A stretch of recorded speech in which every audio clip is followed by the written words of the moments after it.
Adi Schatz, mes chers amis golfeurs, superbe journée d'avril pour ces vacances de Pâques. Et bientôt un nouveau logo en préparation, je travaille dessus. Après un peu plus de 10 ans d'activité, j'ai eu envie de retravailler ce logo de façon plus personnelle. Donc stay tuned, comme disent les Anglais, il y aura bientôt un nouveau logo 33 Golf Lab. Vidéo où je vais vous parler des nouvelles têtes de Tom Wition, nouvelles têtes de fer, les 585 PC, PC qui signifie Progressive Cavity, cavité progressive, mais qu'il aurait pu tout aussi bien baptiser PB, Progressive Blades, lame progressive. Il a choisi le terme de cavité, je pense, on peut le dire, dans un souci marketing, pour ne pas trop effrayer les golfeurs qui, dès qu'ils entendent le mot de lame, se disent tout de suite qu'ils sont exclus de cette catégorie. Donc je pense que c'est pour cette raison qu'il a préféré aller dans le sens de Progressive Cavity. Les 585, je les ai ici, je les ai dans mon sac, je les joue, je vais vous les montrer tout de suite. Voilà, mes nouveaux fers, je les joue, je vais vous les montrer séparément après. Je les joue depuis 2 mois et demi environ.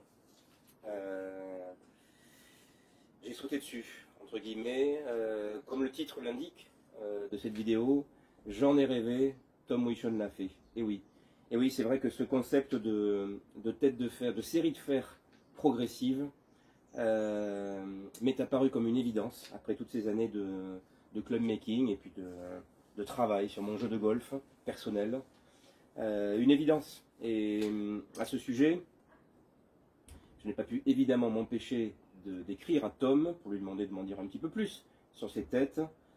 Et il m'a dit: Arnaud, tes questions m'ont fait rire parce que ça fait 34 ans que je réfléchis à ce concept. Et non seulement réfléchir, mais en fait c'est un concept qu'il a inventé, un de plus.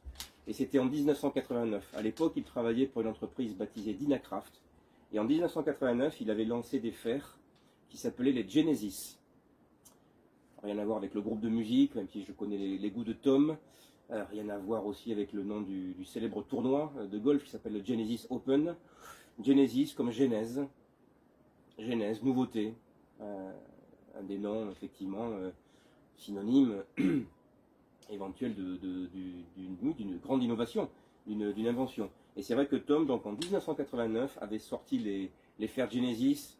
Il m'a retrouvé une vieille photo un peu floue du catalogue de Dynacraft, je vous la mettrai à la fin de cette vidéo, où on voit effectivement des fers moulés avec ce concept déjà en 89 dans la tête de Tom, de faire des fers, du fer 4 jusqu'au pitching wedge, avec des centres de gravité différents. C'était le cœur de son raisonnement, qui a donné naissance, il me l'a dit dans le mail que j'ai reçu il y a 2 jours, qui a donné naissance au 585, où je vais vous montrer ici par exemple mon fer 6, cavité, et je vais vous montrer à l'autre bout de la chaîne le pitching wedge, la lame, vraiment la pure lame. Inutile de dire que d'un point de vue esthétique, je les ai déjà trouvés sublimes rien qu'en photo. Quand je les ai reçus, c'était encore plus beau que nature, qu'en photo. Et donc voilà, tout ça pour dire que ce concept de série de fer progressive avec un travail donc sur les centres de gravité était dans la tête de Tom depuis 34 ans. Et en fait, il m'a expliqué que il avait toujours plus ou moins remis ce projet, mais que son rêve c'était de faire une série ultime. Et je l'ai dit dans une vidéo, je crois, de fin décembre au début janvier, que l'année 2023 sera l'année de Tom Wition, dans ce sens, pardon, où en cette année 2023, il y a beaucoup de nouveautés chez Tom, des nouveaux wedges, des nouveaux fers, des nouveaux hybrides. J'en ai un dans mon sac, tiens, tant que j'en parle. Donc une nouvelle tête qui remplace mon ancien hybride, là c'est le modèle 797, que j'ai pas eu le temps de nettoyer. 797, encore plus compact et avec un système de répartition des poids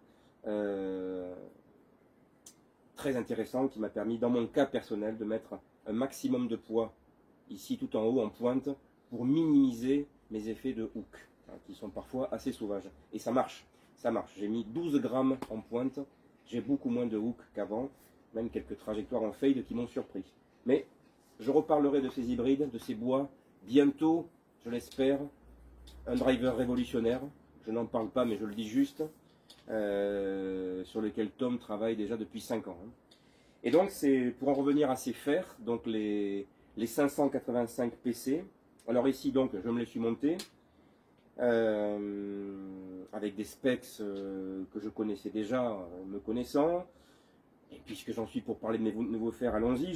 J'ai personnellement poussé le raisonnement du progressif avec les shafts, puisque j'ai donc opté pour des steel fiber en 95 grammes sur fer 6, fer 7 et fer 8. Et ensuite, je suis passé à des 110, des steel fiber 110 sur fer 9 et pitch. Voilà. Là aussi, parce que pour moi, cela fait tout à fait sens. Et ensuite, bien sûr, tout un travail personnel sur mes specs, des clubs rallongés sur les petits fers, des clubs, des têtes, là pour le coup on peut le dire, que j'ai tordu 3 degrés flat, et je peux vous l'annoncer, ces têtes sont forgées et se tordent extrêmement facilement. On peut les tordre de 4 voire 5 degrés en loft et en life, hein, c'est du beurre, aucun problème là-dessus. Ce sont des têtes évidemment qui gardent aussi, là aussi il faut le dire, je vais vous montrer de plus près.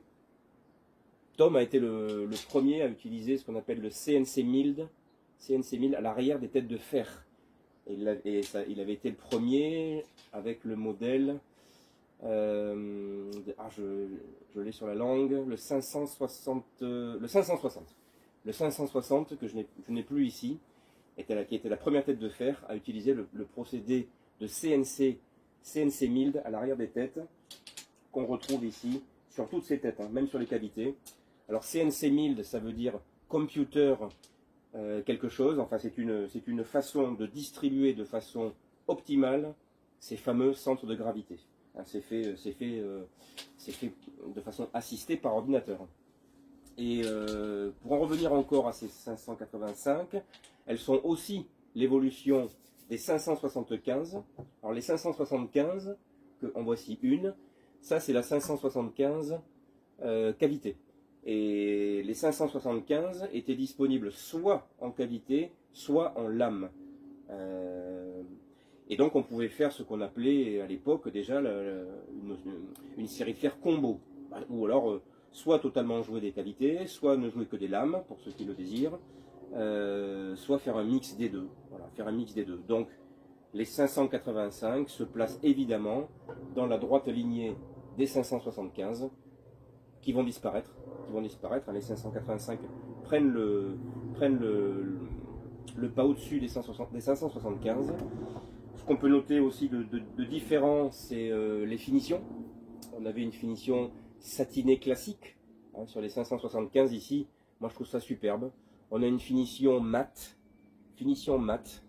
pour les 585 que j'aime beaucoup parce que il y a un côté anti-reflet. Voilà, c'est très facile à nettoyer. Ça laisse un petit peu moins de marque. Voilà, c'est d'une sobriété absolue. Ici, tiens, je vais vous montrer le fer 8 par exemple. Voilà, le fer 8. La petite peinture est tout à fait personnelle. Moi, j'ai mis ce fameux jaune-vert fluo que j'aime bien. Il faut savoir que là, bien sûr, les couleurs de Tom, c'est le rouge et le noir. Donc, la tête d'origine, elle est ici. Voilà, ça c'est le 585 PC, vraiment, avec les peintures d'origine, rouge et noir. Voilà. Voilà pour ces fers. Donc, comme je le disais, j'en ai rêvé, Tom Wishon l'a fait. Pour ceux qui me suivent déjà dans toutes ces vidéos, j'ai joué des lames toute ma vie. Depuis l'âge de 12 ans. À l'époque, il n'y avait que ça. Et puis en plus, ensuite, je suis resté sur des lames. J'ai toujours eu du mal à passer vers des cavités. Mais j'avais en moi la conviction que quand même, une série progressive serait tout à fait adaptée à ce que j'aime et puis à mon jeu tout simplement. Et voilà. Et donc les 585 sont arrivés et je n'ai pas hésité une seconde. Je les ai même pas testés. Quand j'ai reçu l'email de Wishon présentant ces têtes, je les ai commandées tout de suite pour moi. Je les ai commandées du 6 au pitch puisqu'après effectivement J'ai pas de fer 5, j'ai un sac assez atypique. J'ai cet hybride un petit peu passe-partout. Et puis après, je braque sur un fer 4 que je garde pour le coup de chez Grindworks. Je garde ce fer 4 que j'aime beaucoup, qui est une bonne qualité aussi. Le PR202, donc c'est le fer 4 de Patrick Reed. Il y aura prochainement une vidéo avec John qui va vous parler de ces têtes, les PR202, forgées au Japon. Voilà. Mais bon, vous le comprendrez aussi assez aisément. Mon sac est un panachage d'un petit peu toutes les marques avec lesquelles je travaille. Je garde bien sûr mes wedges Vega, que j'adore, les Alcor qui commencent à être un peu usés. Il va falloir que je les change bientôt, mais j'adore ces wedges, donc je ne vais pas les changer. Et voilà, donc j'ai du Grindworks, j'ai du Wishon et j'ai du Vega dans mon sac. Et je pense que c'est très bien comme ça. Bien longtemps que je ne raisonne plus en termes de marque, de toute façon. Donc voilà, mais c'est faire 585 pour conclure. J'attends vos questions, bien sûr. Ça fait 2 mois que je les joue. Aucune différence notable par rapport à ce que j'ai joué avant en termes de distance. J'ai toujours mon fer 7 à 155 et de 10 en 10 à peu près. Je l'ai dit, on peut les tordre très facilement. Donc ça c'est du bonheur quand on a, dans mon cas, besoin d'avoir des lailles adaptées. Non, moi je les trouve faciles. Je les trouve vraiment faciles à jouer. Je les trouve très beaux. Et puis voilà, c'est Tom. Donc quand on sait que Tom ne cherche pas à faire des beaux clubs, mais des clubs performants, tout est dit. Hein, et en plus ils sont beaux. Donc voilà, ils me plaisent. Donc je pense que ceux-là sont pour très longtemps dans mon sac. Et bien sûr, je l'anticipe, la fameuse question, pour qui s'adressent ces clubs? Moi, vous savez, j'ai de plus en plus de mal à répondre à ces questions qu'on me pose. Je n'aime pas ces vidéos, personnellement, je ne citerai pas les noms, où l'on essaye de faire rentrer des golfeurs dans un moule, en leur disant, ben voilà, vous êtes tel index, alors il faut jouer ça. Non, ça c'est quelque chose que je n'ai jamais personnellement compris, accepté. Pour moi, ça n'a aucun fondement,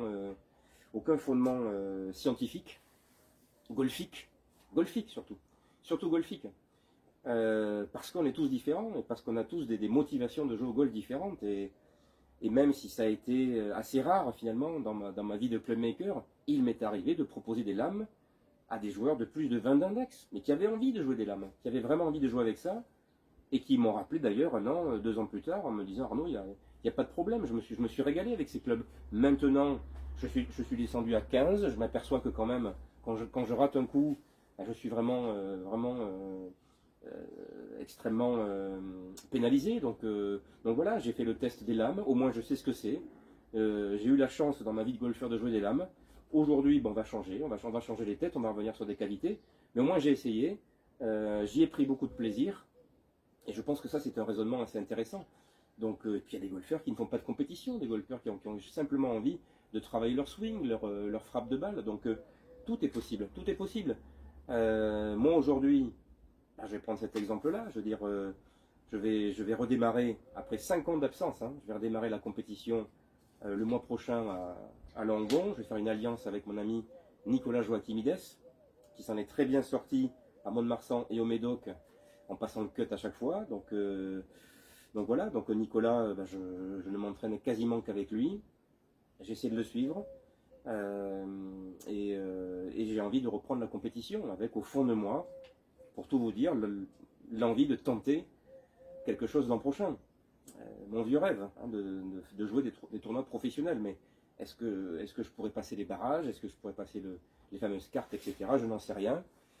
Je me donne encore, voilà, jusqu'au mois de mars prochain à Molietz, en espérant qu'il me donne ma chance, à 52 ans, pour tenter de passer des cartes. Mais en tout cas, avec ces têtes de fer-là, oui, c'est sûr que ça va plus dans ce sens-là, d'être un peu plus raisonnable, de me donner sur les fers, une petite touche de tolérance sur le fer 7 et le fer 6, et puis sur mon fer 4 Grindworks, évidemment, en termes de qualité. Voilà ce que je pouvais dire. En tout cas, n'hésitez pas bien sûr à me poser toutes les questions que vous voulez sur ces nouveaux fers Tom Wishon. Je me ferai un plaisir d'y répondre. Dans mon sac depuis 2 mois et demi, et dans mon sac pour très longtemps, c'est une certitude. Voilà, j'ai eu aucun mal à m'y adapter. Là, je viens de les nettoyer et je n'ai qu'une envie, c'est partir au practice, taper des balles avec. A très bientôt pour une prochaine vidéo de 33 Golf Lab qui vous parlera justement avec John des PR202 de chez Grindworks, les fameuses têtes de Patrick Reed. A très bientôt pour une prochaine vidéo, le prochain logo.